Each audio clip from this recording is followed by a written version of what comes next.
Cette vidéo a rendu impuissants tous les petits papas qui sont tout le temps tendus et dans les conditions du direct. Ces images ont provoqué des retraites sexuelles anticipées chez nos papas, qui voulaient tout le temps compétir contre leurs fils dans plusieurs dossiers chauds.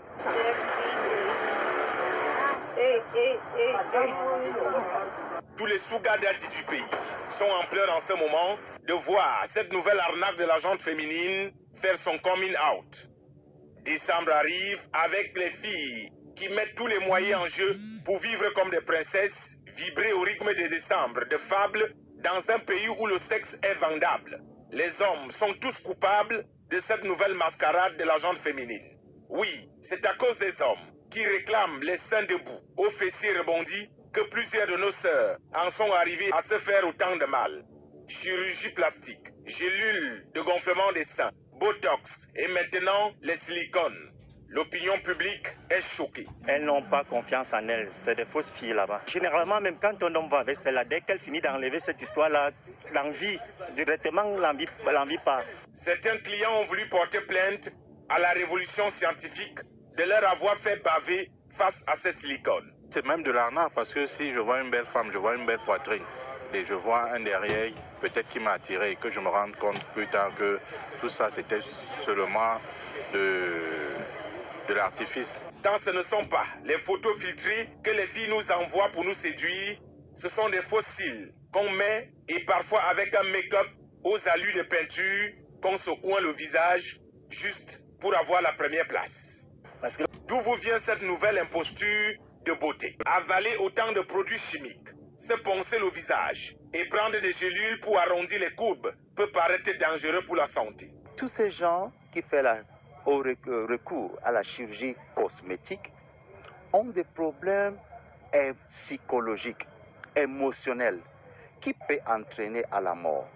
Avec tout l'évangile que les pasteurs, prophètes, apôtres prêchent en Afrique, en disant que l'apocalypse est proche, les hommes et les femmes ne font qu'accentuer la colère de Dieu sur nous.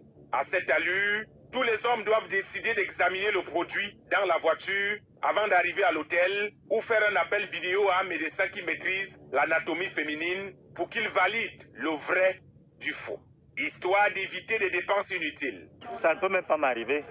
Déjà, même quand je suis avec une femme, j'ai l'œil, je vois, je suis un gars du dehors, je vois, je regarde, je vois, parfois même je parle.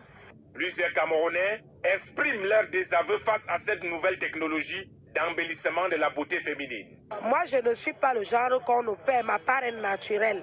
Parce que ce qu'on opère là cause des problèmes à la longue. Nous, en Afrique, étions habitués aux femmes, aux formes généreuses, aux rondeurs naturelles, avec un postérieur de qualité supérieure. Aujourd'hui, l'arnaque est visible. On dira que chaque fille assume son corps et son passé composé. Acceptez que ces seins jouent désormais Ondo Shibabouche. Pour petite coïncidence, déjà, je ne mets pas de slip. Non, maman, je ne vais pas.